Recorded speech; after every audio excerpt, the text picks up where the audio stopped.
នេះថាចាចវាយខ្ញុំនឹងបងសម្បត្តិបានថែមជូននាឡិកាព្យួរចិញ្ចាំងតម្លៃពិសេសជូនភ្ញៀវខ្ញុំចង់កើតជាផ្កានាគ្រីក្រអូបពេលយប់សិល្បករសិល្បករនីដែលបានរលត់សង្ខារក្នុងរបបវាលពិឃាតប៉ុលពតត្បិតទៅអស់ប្រាញ់ហើយចំបៃមកធ្វើអីផងលោកស្រីហើយទៅវត្តជាមួយកូនស្រីខ្ញុំពីម្សិលមិញយ៉ាងម៉េចដែរលោកស្រីលោកពូអ្នកមីងនៅជជែកលេងជាមួយលោកប៉ាអ្នកម៉ាក់ចុះក្មួយរៀបចំធ្វើបាយម្ហូបសិនចាតាមស្រួលចុះកូនគ្មានទេលោកប្រធាននៅអង្គុយចុះពុទ្ធោហើយនៅហៅលោកប្រធានដល់អង្កាលទៀតឲ្យហើយយ៉ាងម៉េចទៅអញ្ចឹងតំណងជាមួយកូនអាគ្រីមកម៉ាក់សង្កេតឃើញថាកូនឯងនេះដូចជាស្រស់ស្រាយគ្រប់ពេលតែម្ដងហើយណអានឹងហើយដែលគេហៅ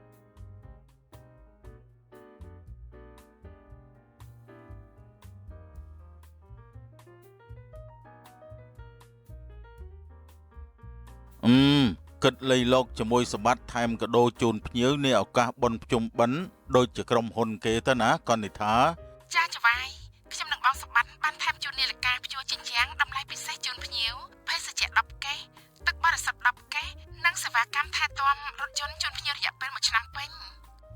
ល្អហើយអញ្ចឹងរួចមាននរណាចង់សម្រាកទៅលេងស្រុកកំណើតដែរអត់ចាគ្មានទេចវាយទៅឯណាបើចវាយថែមប្រាក់ខែលើប្រាក់ខែគុណជា2យ៉ាងនឹងនោះក្រៃលោកគេថាខ្ញុំនេះបំបត្តិសិទ្ធិបុគ្គលិកអីណាពុទ្ធោចវាយល្អជាមួយបុគ្គលិកយ៉ាងនឹងអ្នកណាទៅនិយាយបែបនឹងនោះនិយាយគ្នាប៉ុណ្ណឹងសិនចុះថ្ងៃបន្តិចទៅខ្ញុំទៅក្រុមហ៊ុនចាសុខសប្បាយណាស់លោកប្រធានកំពុងនិយាយទូរស័ព្ទជាមួយអ្នកណាហ្នឹងប៉ាវាគឺកំពុងនិយាយជាមួយកនិថាបុគ្គលិកក្រុមហ៊ុនយើងហ្នឹងណារួចប៉ាវាអញមានកម្មវិធីពិសេសសម្រាប់ភ្ញៀវក្នុងឱកាសបុណ្យភ្ជុំបិណ្ឌដែរឬអត់ហ្នឹងបាទមានតាក្រុមការងាររៀបចំរួចអស់ហើយល្អហើយអញ្ចឹងអត់ទោសទៀនប្រុសមានទ្រអីឯប្រុញបាទគឺចង់សួរលោកប្រុសតើបញ្ញាប់ទៅធ្វើការដែរអត់ទៀនខ្ញុំតើថ្ងៃត្រង់បន្តិចទៅក្រុមហ៊ុនហើយមានការអីប្រុញបាទទៀនប្រុសខ្ញុំចង់យកឡានទៅឲ្យជាងកញ្ឆែកបន្តិចព្រោះមួយរយៈនេះវាដំណើរការដូចជាមិនសូវរលូនសោះយកទៅចុះហើយមានលុយហើយនៅបាទមានហើយលោកប្រុសមិនអីទេចាំខ្ញុំបាច់លុយឲ្យបន្ថែមទៀតបាទអរគុណលោកស្រីកុំទាន់ទៅប្រុញមានការអីដែរលោកស្រីបើបានឃើញចំបៃហៅចំបៃឲ្យមកជួបខ្ញុំមួយផ្លែតផងណាបាទលោកស្រីហៅចំបៃមកមានការអីហីចង់សួរវាថាទៅវត្តជាមួយកូនស៊ុយលេពីម្សិលមិញយ៉ាងម៉េចដែរទៅវត្តគឺច្បាស់ជាទៅវត្តនឹងហើយអញ្ចឹងក៏សួរនាំដែរចេះតែសួរទៅណាក្រែងកូននឹងវាទៅបង្កទំនាស់ជាមួយអ្នកណាប៉ាវាឯងក៏គួរតែដឹងពីចរិតរបស់កូនយើងហើយខ្ញុំចង់កើតជាផ្កានាគ្រីក្រអូបពេលយប់ខ្ញុំចង់កើតជាផ្កាយីហុបមកក្រអូបយប់ថ្ងៃខ្ញុំចង់កើតជាផ្កាមាននិស័យផ្កាអ្វីផ្កាណាដែលមាននិស័យផ្កាឈូកផ្កាថ្លៃផ្កាមាននិស័យនិងពុទ្ធសាសនាយីបងឯងនេះចេះច្រៀងបទនឹងដែរអីមិនត្រឹមតែចេះច្រៀងទេស្គាល់ទាំងអ្នកចម្រៀងនិងអ្នកនិពន្ធទៀតផងណោះអីយ៉ាបងឯងចំណាប់ផងអញ្ចឹងជួយប្រាប់ខ្ញុំផងអ្នកចម្រៀងឈ្មោះអីនិងអ្នកនិពន្ធឈ្មោះអីបទហ្នឹងមានចំណងជើងថាផ្ការីកលើសក់ច្រៀងជាក្រុមដែលមានដូចជាលោកស្រីរស់សេរីសុធានិងលោកស្រីតារាចោមច័ន្ទឯអ្នកនិពន្ធវិញគឺលោកកវីប្រភពវោហាមមិនចេះរីងស្ងួតវ៉ោយហូដែលជាស្វាមីលោកស្រីតារាចោមច័ន្ទតែម្ដងបងឯងប៉កែមែនខ្ញុំមិនសូវស្គាល់អ្នកនិពន្ធទេភាគច្រើនស្គាល់តែសម្លេងអ្នកចម្រៀងការដែលចងចាំក៏ទុកជាការដឹងគុណដល់ស្នាដៃនៃវីរៈសិល្បករសិល្បករនីដែលបានរលត់សង្ខារក្នុងរបបវាលពិឃាតប៉ុលពត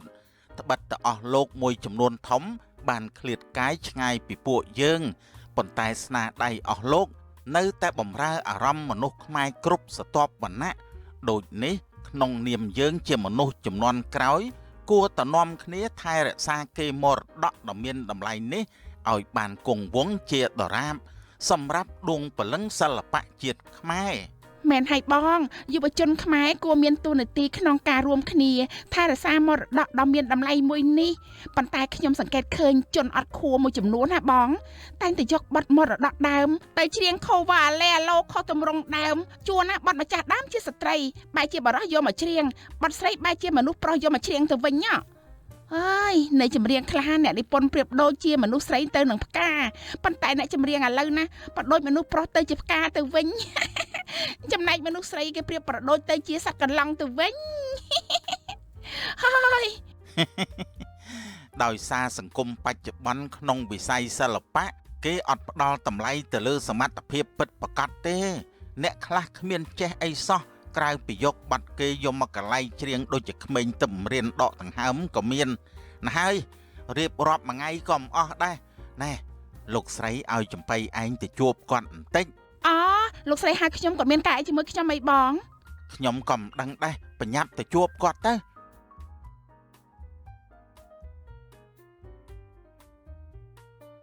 ចុះចំបៃអីក៏យូរម្លេះនេះវាទៅផ្សារបាត់ហើយក៏មិនដឹង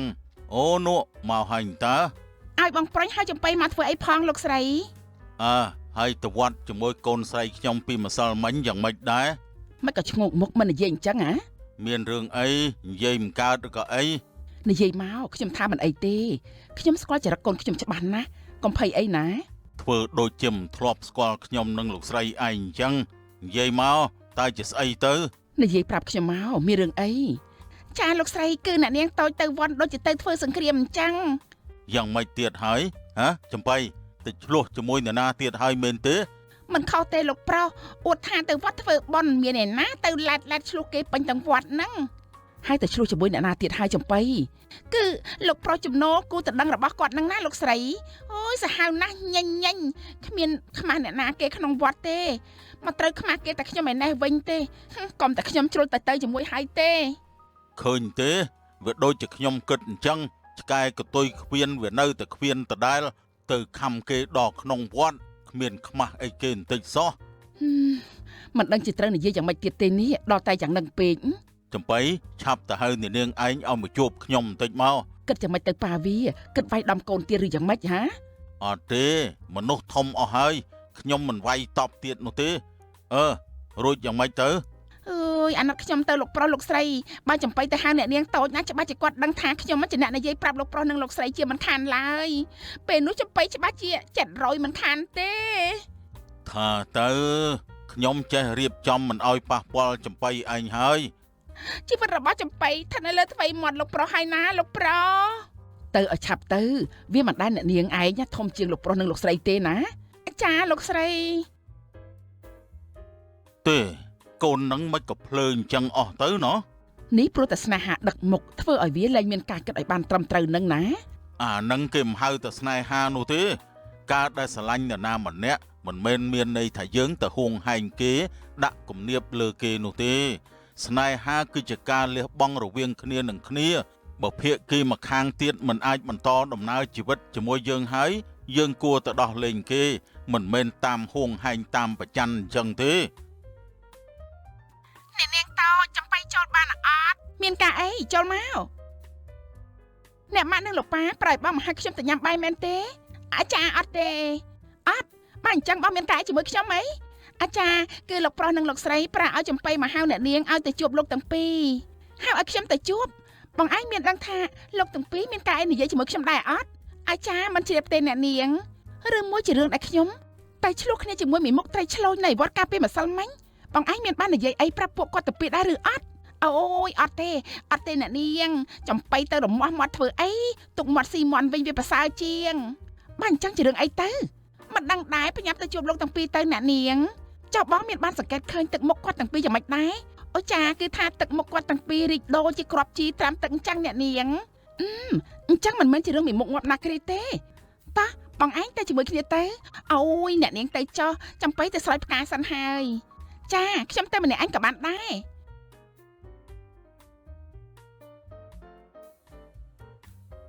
ហើយភ័យខ្លួនទៀតឯងមីចំបៃអើយកម្មណាស់មានច្បាយដូចជាព្រាយបិសាចស្ថិតក្នុងខ្លួនអញ្ចឹង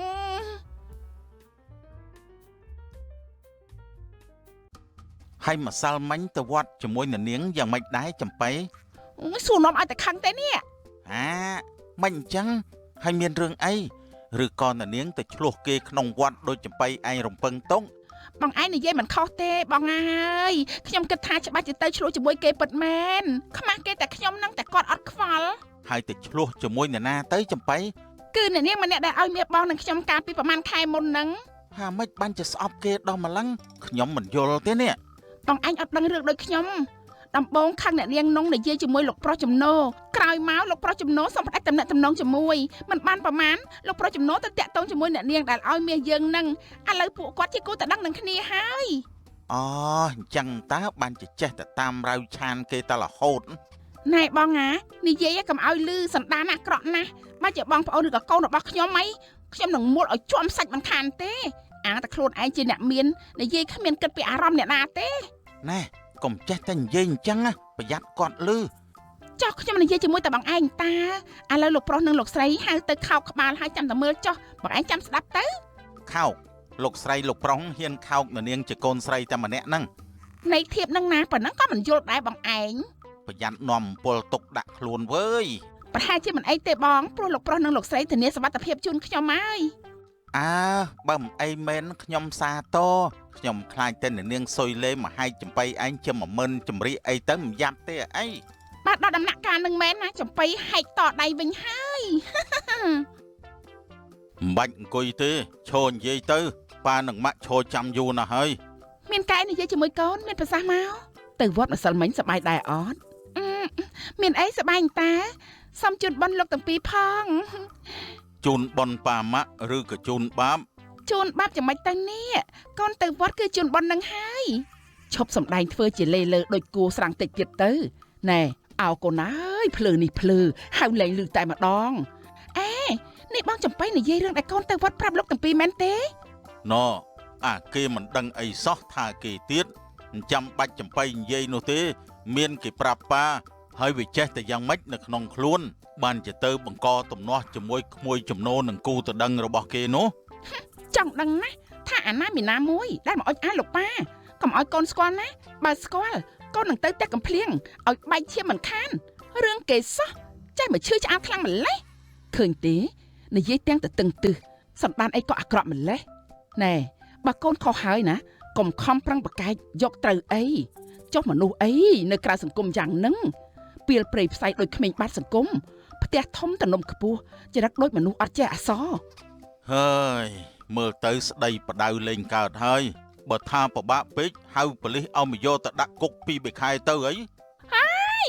នេះគិតជន់កូនដល់ណាទៀតអញ្ចឹងចង់យ៉ាងម៉េចឬចង់ឲ្យម៉ាក់និងប៉ាលើកទឹកចិត្តថាទង្វើដ៏ថោកទាបនឹងជាទង្វើត្រឹមត្រូវ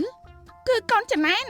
កូនប្រច័ណ្ឌកូនស្អប់មួយនោះម៉ាក់កូនព្រោះតែមិនស្អីគេហ្នឹងណាក៏បងចំនួនមិនទៅចោលកូនដែរ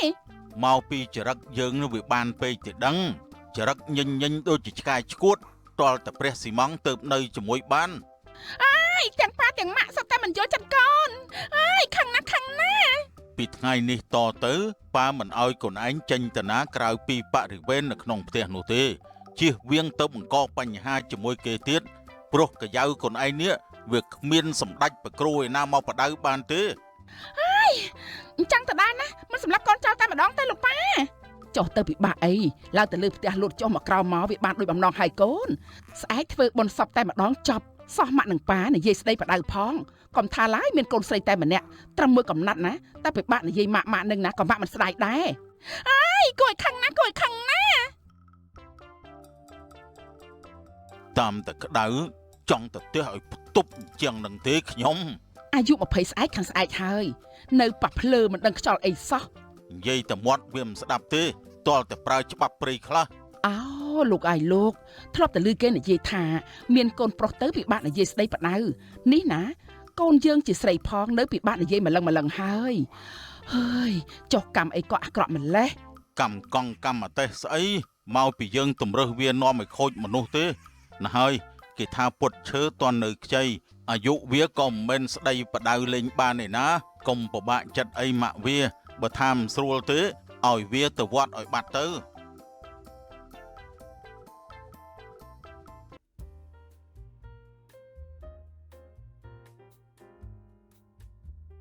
បាទសុខសប្បាយធម្មតាដូចគ្នាទេលោកស្រី លោកពូអ្នកមីងនៅជជែកលេងជាមួយលោកប៉ាអ្នកម៉ាក់ចុះក្មួយរៀបចំធ្វើបាយម្ហូបសិនចាតាមសម្រួលចុះកូនកូនណាគ្រឿទៅជួយមើលផងកូនក្រែងលោកត្រូវការប្រើ ហ្នឹងហើយទៅមើលប្អូនផងទៅក្មួយបាទលោកពូហេកូននេះលោកពូស្អីទៀតលោកប៉ាតែម្ដងទៅបន្តិចទៀតគាត់ខ្លាយជាប៉ាក្មេករបស់កូនហើយណាកូនគ្នាវានៅអៀនណាប៉ាវា មកអង្គុយចុះសិនមកលោកស្រីមានធរៈអីផងអីលោកស្រីណែកុំបាច់លោកឬក៏លោកស្រីធ្វើអីទៀតតឡងតែម្ដងទៅខ្ញុំមកនេះគឺខ្ញុំមកស្ដីទៅដឹងក្មួយនីដាឲ្យកូនប្រុសខ្ញុំនឹងណាតឡង ខ្ញុំនឹងប៉ាវាគិតមិនខុសមែនឥឡូវគ្មានចម្លើយស្ទាក់ស្ទើរដោយពេលមុនទៀតទេព្រោះថាខាងសម័យខ្លួននាងយល់ព្រមហើយយប់មិញនេះខ្ញុំនឹងប៉ាវាបានសួរបញ្ជាក់នាងនងហើយលោកអូច្រឡំនឹងហើយអ្នកតឡងនាងប្រាប់តជូនចម្លើយថាយល់ព្រមទៅក្មួយណាគ្រឿហើយចំណែកកូនប្រុសខ្ញុំវិញតឡងអើយណែគ្រាន់តែក្មួយនីដាឆ្លើយថាព្រមភ្លាមណាគ្នាអស្ទើរតែហោះទូរស័ព្ទទៅប្រាប់ខ្ញុំទាំងរខៈរខុបខ្ញុំនឹងប៉ាវាក៏សប្បាយចិត្តជាមួយកូនដែរ គ្រាន់តែកូនគេបង្ហើបថាខាងស្រីយល់ព្រមខ្ញុំនឹងភរិយាយណាស់ក៏រៀបចំមកស្នើចិត្តតឡងទាំងពីរតែម្ដង ណែដូចជាគេថាធ្វើស្រែតន់ក្តៅដីបើកូនចង់ស្រីតន់ក្តៅចិន ចាខាងខ្ញុំឯនេះវិញក៏អូខេហើយតឡងប៉ុន្តែចាំចូលខែពិសាអីទៅអីចាំរៀបចំក្មេងៗអូរឿងហ្នឹងខ្ញុំជ្រាបហើយតឡងប៉ុន្តែយល់ល្អចាំដល់ខែចែកក៏ល្អដែរព្រោះតែខែពិសាខ្ញុំរៀបចំកូនស្រីពៅឲ្យរៀបការដែរហ្នឹងណាអ្នកតឡងអូនិយាយអញ្ចឹងតឡងមានបុតប្រមាណអ្នកដែរចាមានតែ2អ្នកទេតឡងណាគ្រឿនហ្នឹងជាកូនច្បងកូនស្រីខ្ញុំគឺទៅចូលស្ដីទៅដឹងមួយសប្តាហ៍មុននឹងដែរហ្នឹងណាអ្នកតឡងអញ្ចឹងហើយបានជាខ្ញុំថាចាំដល់ខែចែកចាំរៀបចំឲ្យកូនហ្នឹងណាបាទចុះមានតែស្អីតឡងតាមនឹងទៅមានបញ្ញាប់បញ្ញាល់ទៅឯណា អ្នកតឡងទាំងពីរហៅបាយទៅដឹងនេះអូយមិនអីទេតឡងកុំបារម្ភអីឃ្លានឯណាទើបតែស្រស់ស្រូបរួចមុននឹងចេញមកហ្នឹងណាមានអីឲ្យបងជួយធ្វើដែរអត់ហ្នឹងគ្មានទេលោកប្រធាននៅអង្គុយចុះពុទ្ធោហើយនៅហៅលោកប្រធានដល់អង្កលទៀតឲ្យហៅយ៉ាងម៉េចទៅអញ្ចឹង គឺហៅដូចជាគូតដឹងទូទៅនោះណាបងហៅអូនថាអូនហើយតាចាបងមិនបាច់ធ្វើអីទេអូនជាអ្នកធ្វើបានហើយអត់ទេមានអីប្រើបងមកអញ្ចឹងជួយលើកបន្លែអូនតិចមកណាបានទទួលលឺនៅនាងមេកាអេតែអីផងអី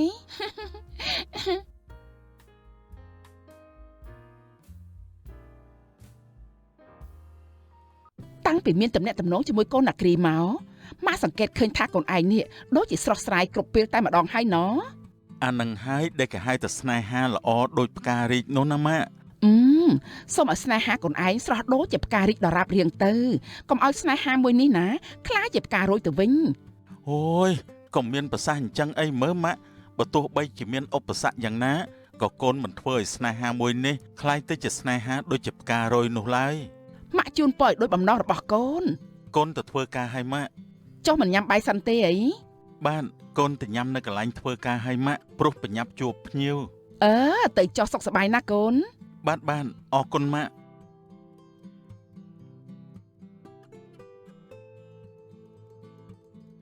លោកស្រីលោកប្រុសអញ្ជើញលោកស្រីទៅពិសាបាយចាអរគុណហើយណាសុភាព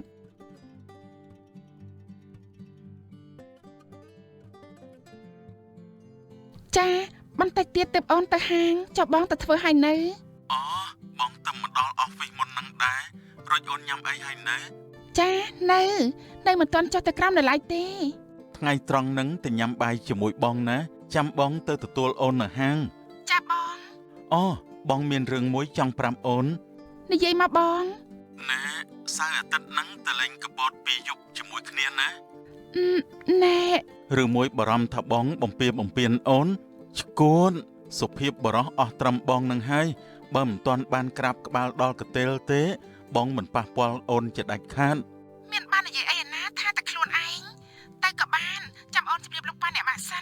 បាទអញ្ចឹងនិយាយគ្នាប៉ុណ្ណឹងសិនចុះណាអូន ចាសុខសប្បាយបង បាទដូចគ្នា